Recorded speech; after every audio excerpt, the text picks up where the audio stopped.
there are a few different ways that you can actually manifest your destiny. I mean, first it really starts with you truly have to believe in the law of attraction. I'm not talking like ooh voodoo, the secret type stuff.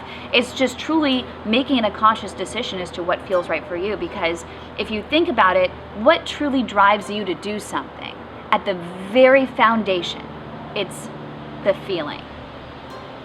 What does it feel like to have what you want? And if you focus on that feeling, then that's truly what's going to get you what you want. So I'll give you an example. There was a job with a company called Energy News Live, and they had flown me out there to go interview for it. They loved my tape, but turns out I was a little bit too young, a little bit too ambitious, on and on. But in that moment, it felt right for me.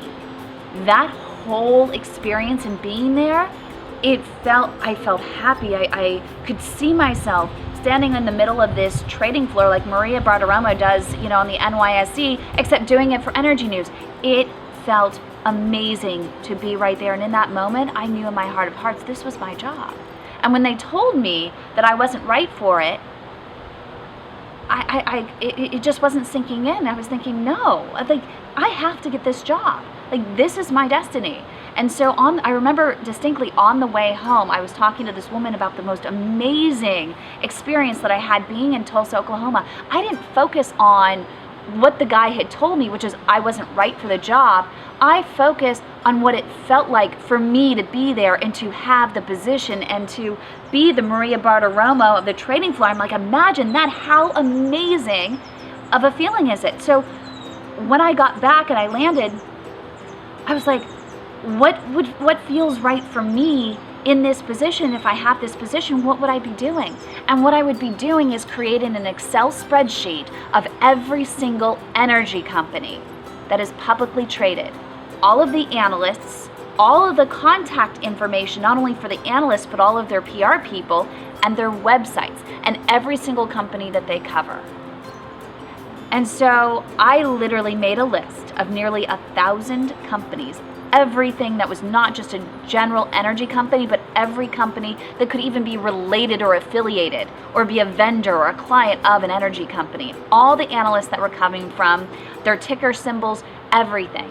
I stayed up for 48 hours straight. And the more I was doing it, the more excited I got about this job. And I literally sent it right off to the news director. He called me within 5 minutes and said, I either have to pay you for this, and I have to pay you for the entire time that we're using it, or I just have to hire you and find a position because you're not right for that position. I told you that from the very beginning. But he's like, I need to cut this I only have a budget. I have to cut this other person's salary and have to bring you on. And I haven't even hired that person that is right for that, but we're just going to bring you on and see where it goes because I have to have you on my team. And literally, that weekend, he flew me out there to do team meetings. They still hadn't hired the girl for that regular job. They needed to do run-throughs for that position. And I was the only one there. So they put me on the trading floor and had these cameras pointed on me, and they just started telling me just to talk and walk through. And I was able to, in that moment, because I was so excited, it felt right for me, I was able to do what they needed to do, and I created the position.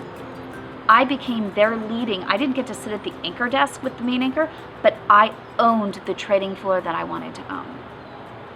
It's all about the feeling.